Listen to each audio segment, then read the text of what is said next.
All right, Bama fan, let's lift up the hood and see what's under there. Let's see what you got for us. This video is going to be a look at Alabama, the Alabama Crimson Tide, Michigan football's opponent in the 2024 Rose Bowl in the college football playoff. Go Blue.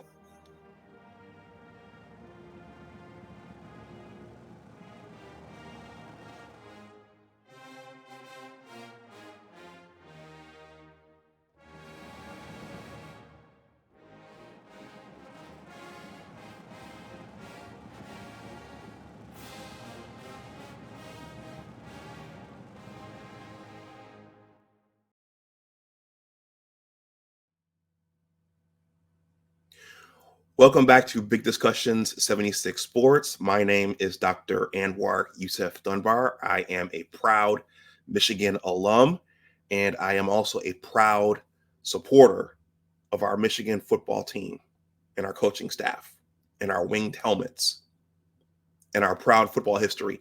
Go Blue. All right. Well, I wanted to come in here and make a follow-up video to my initial Rose Bowl video. And in this video, I want to take a harder look at the Alabama Crimson Tide, Coach Nick Saban's Alabama Crimson Tide. So in this video, I am going to look at the Tide's record, and I'm going to look at some of their key statistics from the 2023 season, because I think this will at least give me a bit of an impression of what to expect in Pasadena in 2 to 3 weeks. So that's what this video is going to be. But before I jump into the meat and potatoes, I want to say a few things about the previous video, which captured my initial thoughts on this Rose Bowl matchup between our beloved Michigan Wolverines and the Alabama Crimson Tide.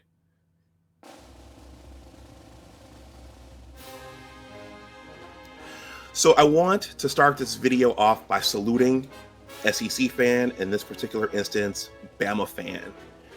When I first uploaded that video capturing my initial thoughts on the 2024 Rose Bowl, it didn't perform very well for me. And so I turned my attention to some other things. And then over the weekend, I turned back to the video and it was getting views and I was getting subs. And I was like, whoa, the video is performing for me.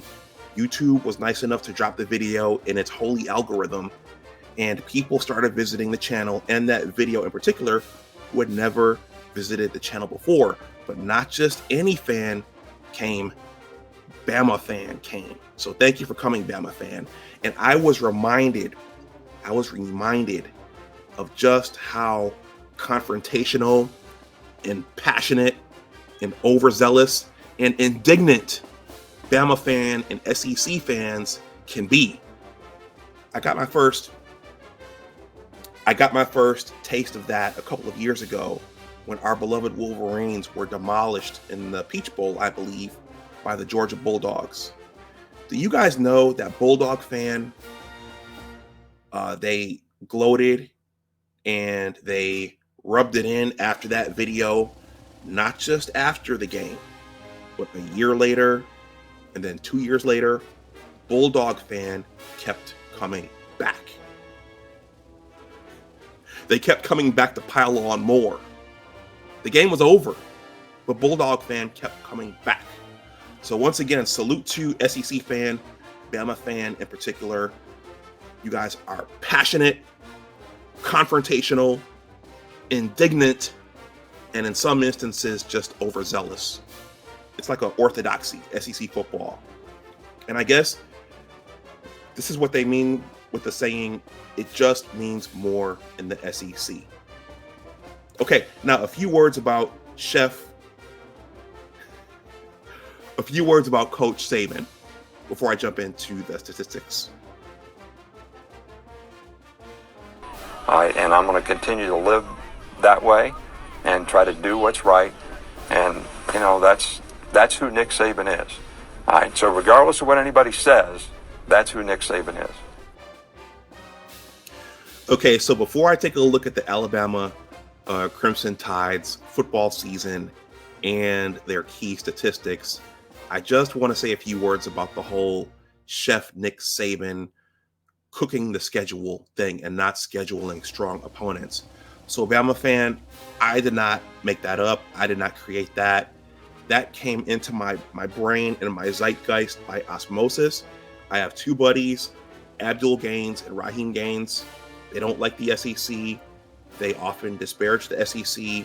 And I hear a lot about Chef Nick Saban cooking the schedule and not scheduling strong opponents and not playing Power 5 opponents on the road in the non-conference schedule. And I hear a lot about him scheduling weak opponents before playing Auburn or LSU. So that just, when I said Chef Nick Saban cooking the schedule, scheduling cupcakes, I did not make that up. It just leaked out after hearing it so much from two close buddies. So I just wanted to say that. A lot of you took exception with those words being said. So with that, I'm going to jump into the Alabama season and the statistics. So respect to Coach Saban and everything he's done at Alabama, at least from me. Well, the number one thing for me, Nick Saban, whatever anybody thinks, is to be a good person. Honesty, integrity, loyalty, being fair and honest with people, has always been the trademark of what I've done.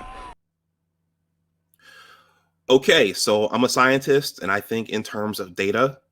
So we're going to start very broad and then we're going to work our way down to the individual team and player statistics. So underneath my initial Rose Bowl video, there was a lot of banter back and forth, mostly from Bama fan, mostly from SEC fan, but a few Michigan fans got in there and one said, take a look at the Auburn game.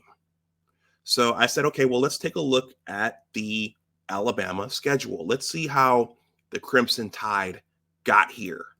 So the Crimson Tide, they went 12-1. They were 6-1 at home and 5-0 away.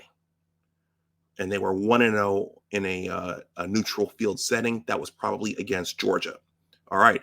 So the Tide opened up against Middle Tennessee. They defeated them 56-7.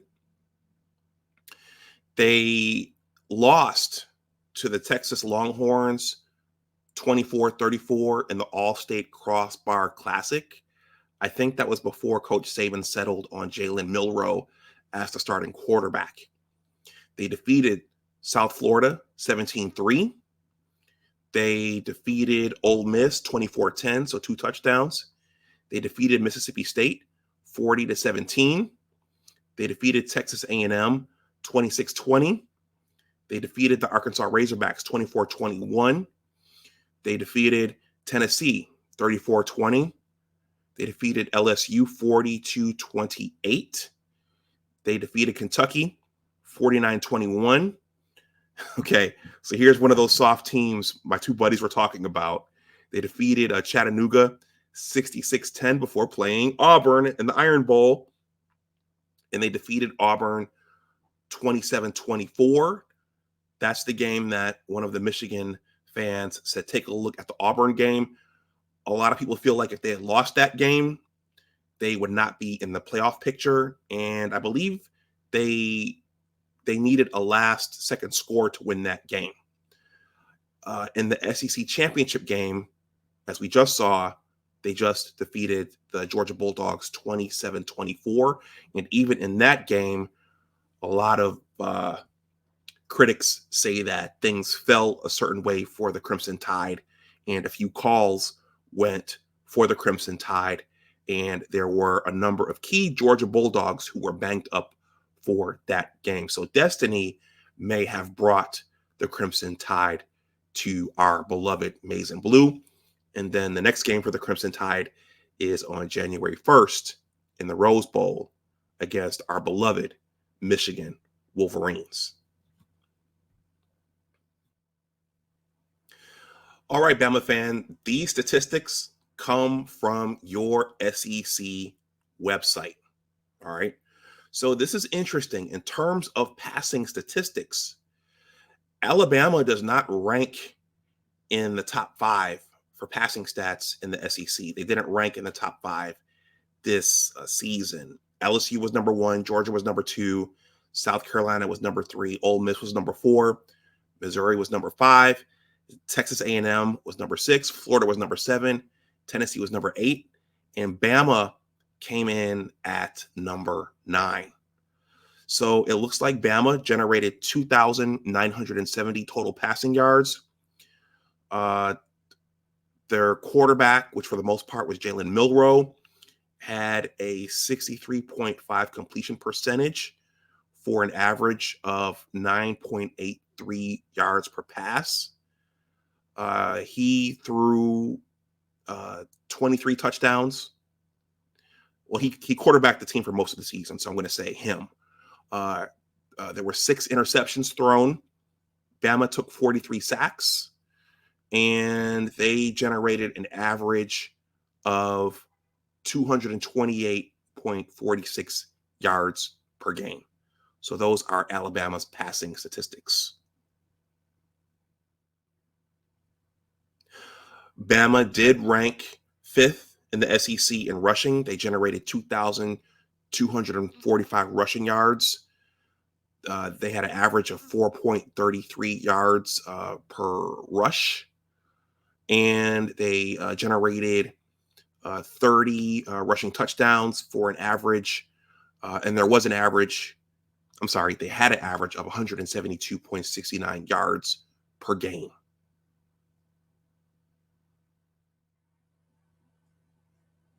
Okay, in terms of receiving, Bama was ranked number 9 in the SEC.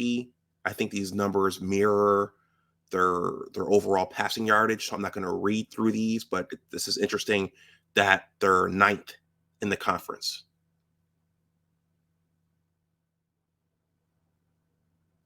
So it looks like Bama ranked 4th in overall team defense in the SEC. They generated 450 solo tackles, 392 assisted tackles. That was for a total of 842 total tackles. They sacked opposing quarterbacks 38 times.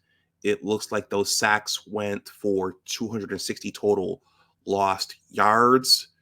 They grabbed 12 interceptions, and one of those was a pick 6. So once again, Bama was 4th in total team defense in the SEC.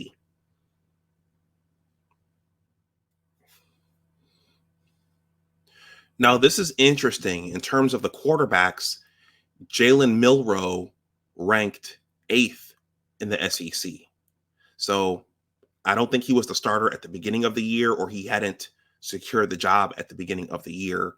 But in terms of how all the quarterbacks finished, Jalen Milroe finished 8th. So he generated 2,718 total passing yards. He had a completion percentage of 65.52% for 10.41 yards per attempt. His longest pass was 79 yards.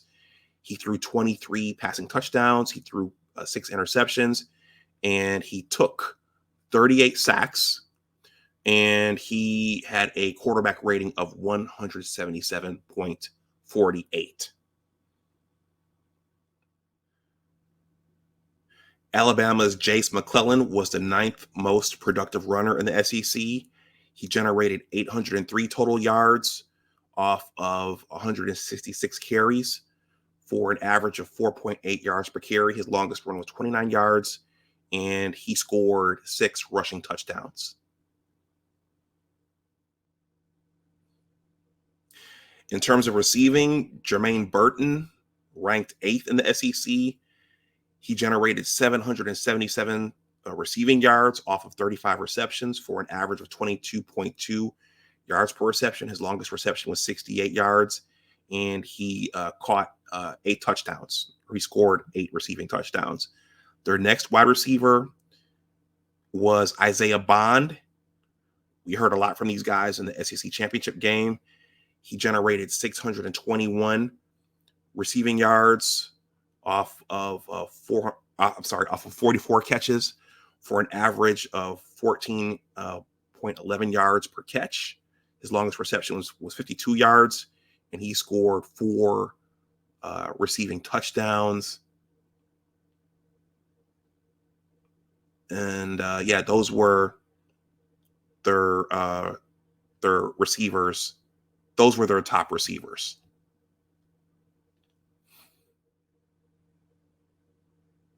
So Alabama kicker Will Reichard was the 4th leading scorer in the SEC. He scored 111 total points, and he kicked 20 field goals and 51 extra points. So he was a significant factor in the Crimson Tide's victories this season.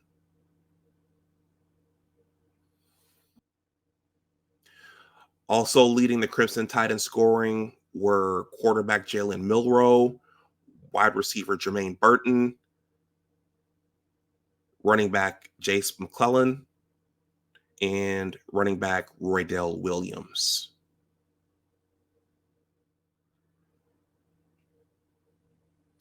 So Alabama had quite a few conference leaders on the defensive side of the ball. I'm not going to read over all of these statistics, but I think the fact that they have a number of guys on this list, I think this shows that defense was a major part of their winning recipe. So these are names that J.J. McCarthy and the offense are going to have to account for when they line up against Bama on January 1st. So defensive back Caleb Downs, linebacker Jahad Campbell, linebacker Dante Lawson, defensive back Terry and Arnold, Justin Ebiojbi, defensive lineman, Jalen Kay, defensive back, linebacker Tresman Marshall. These are all names that our offense is going to have to look out for on January 1st.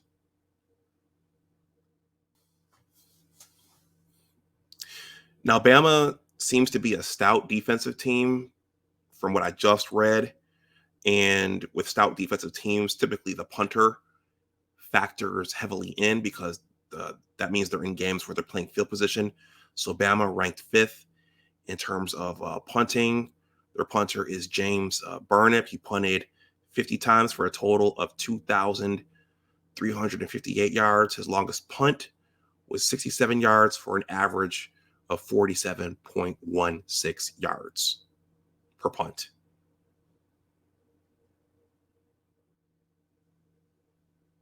Now, one of the Michigan fans underneath my previous video encouraged everybody to look at the Auburn game, which the Crimson Tide won 27-24 in the Iron Bowl. So, in other words, this team is not invincible, and they had a scare against Auburn, which they had to win in the closing seconds of the game. All right, so in that game, Jalen Milroe went 16 for 24 for 259 yards and 2 touchdowns. The opposing quarterback was somebody we as Wolverine fans are highly familiar with, Peyton Thorne. So it looks like he transferred to Auburn from Michigan State. Peyton Thorne in that game went 5 for 16 for 91 yards, 1 touchdown, and 2 interceptions. So that would explain why, that would show why Auburn could not put Alabama away. So in terms of the rushing game, Jalen Milroe carried the ball 18 times for 107 yards. Jace McClellan carried the ball 15 times for 66 yards. Roydell Williams carried the ball 8 times for 30 yards and 1 touchdown. So those were their leading rushers in that rivalry game.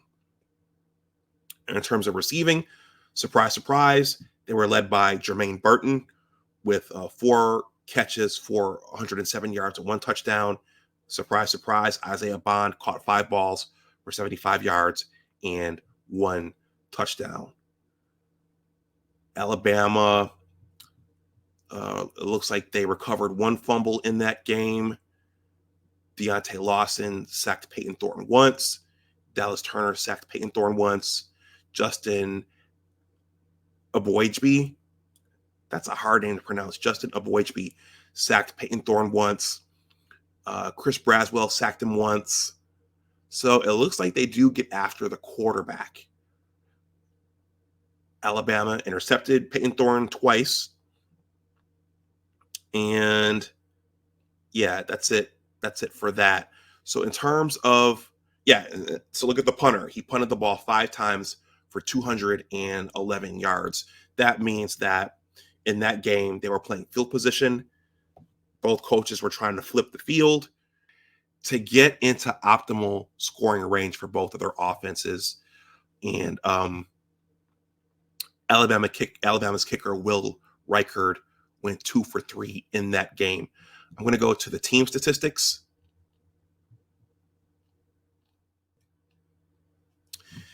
In that game, Alabama gained 21 first downs. They were 6 for 16 on third down. They were 2 for 2 on fourth down. Alabama generated 451 total yards. Jalen Milroe was 16 for 24 for an average of 10.8 yards per pass. Alabama generated 192 rushing yards. Auburn generated 244 rushing yards. Auburn had 8 penalties for 72 yards. I'm sorry, Alabama had 8 penalties for 72 yards. Auburn had 5 for 28. And Auburn lost the turnover battle. And Alabama won the time of possession. They held the ball for 32 minutes and 43 seconds, while Auburn held the ball for 27 minutes and 17 seconds. So Alabama's last game was the SEC championship game. That was their victory over Georgia in Atlanta. I'm going to go to the box score here. Jalen Milroe went 13 for 23 for 192 yards and 2 touchdowns. Roydell Williams led the Crimson Tide in rushing. He carried the ball 16 times for 64 yards and 1 touchdown. Jalen Milroe carried the ball 14 times for 29 yards. Jam Miller carried the ball 9 times for 23 yards. Isaiah Bond led the Crimson Tide receivers with 5 receptions for 79 yards. Jam Miller caught 1 ball for 28 yards and a touchdown. Jermaine Burton caught 2 balls for 28 yards and a touchdown. And Jalen Milroe was spreading the ball around to Kobe Prentice, Amari Niblack, CJ Dupree, Roydell Williams, and Kendrick Law. Alabama recovered 1 fumble, and they sacked Georgia's quarterback. Twice. They sacked him twice. Georgia didn't throw any interceptions, and they weren't really, they were playing field position in that game. James Burnip punted the ball 5 times for 233 yards. So Alabama, they do rely on their punter. They do rely on their defense, and they do rely on playing the field position game. Will Reichard was 2 for 2 for field goals, and he accounted for 9 points in that game. I'm going to go to the team stats next.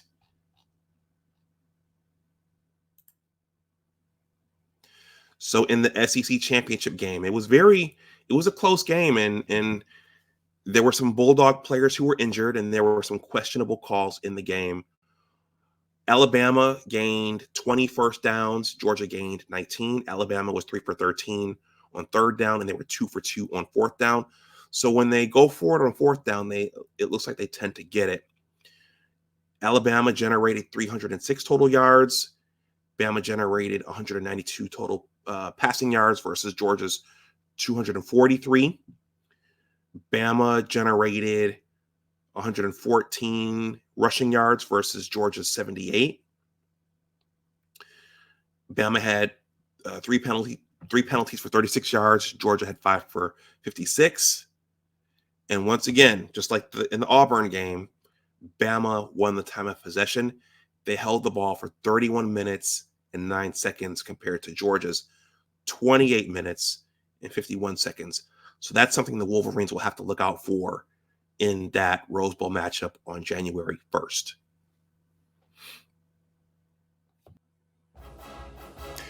So that's an analysis of the Alabama Crimson Tide.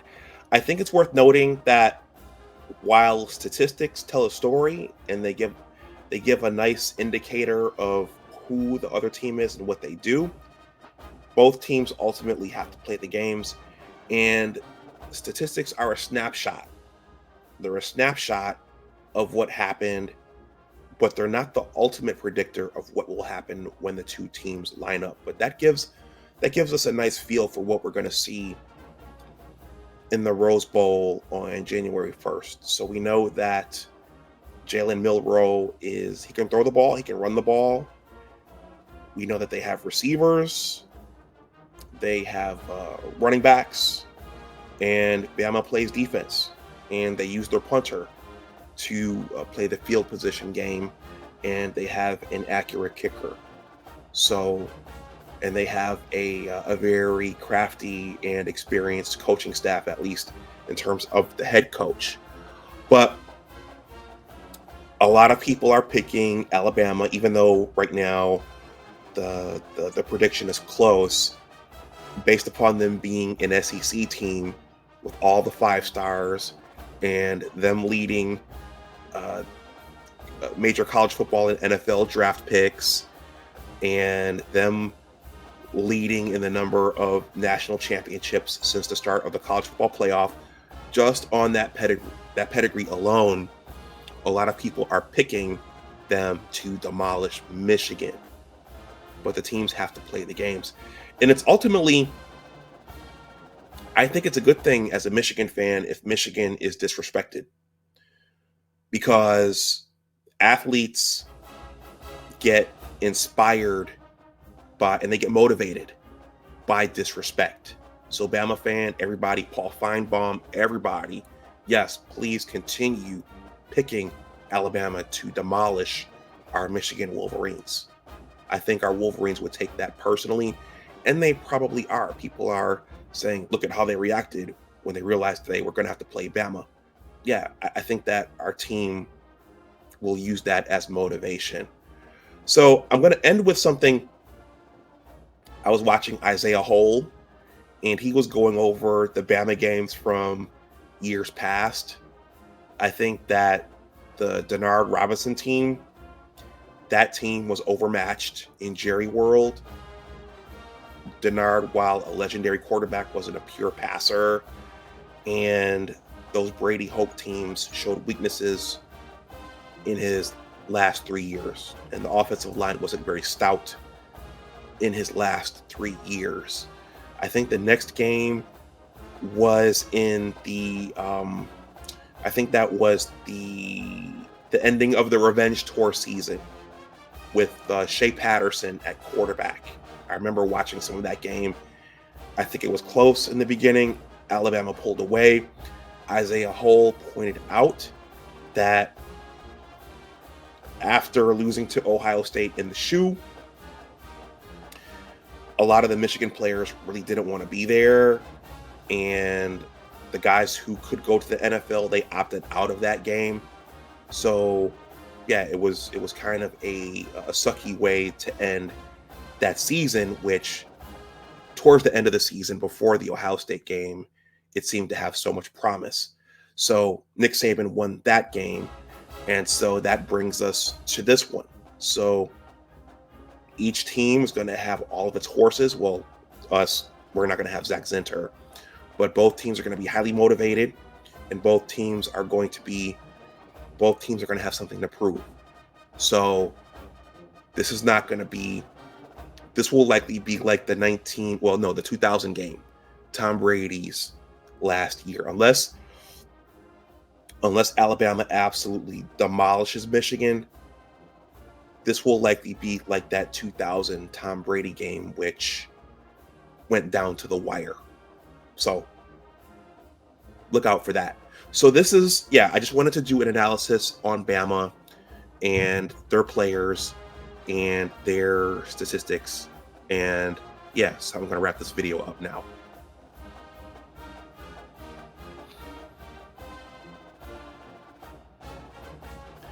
So everyone, let me know what you think in the comments section below. What do you think about these statistics that I've presented? What is your prediction for the game now? Is Alabama going to demolish Michigan, or is this going to be a close game like the Auburn game and like the SEC championship game? Let me know what you think. This is Big Discussions 76 Sports. My name is Dr. Anwar Yusef Dunbar. If you're new to the channel, please like, share, and subscribe. If you want to donate something to the channel, that information is below in the description box. You can also leave a super thanks. Finally, please consider joining the Big Words LLC Newsletter. In addition to being a YouTube content creator, I'm also a writer with 2 blogs and a book project on the way. And with that, I will continue to make content before the game. I will probably do a live stream the week before the game for my subscribers and whoever else wants to say something. So with that, everyone, go blue. As always, remember that your attitude determines your altitude. Always try to do your best. Take care, and I will talk to you the next time.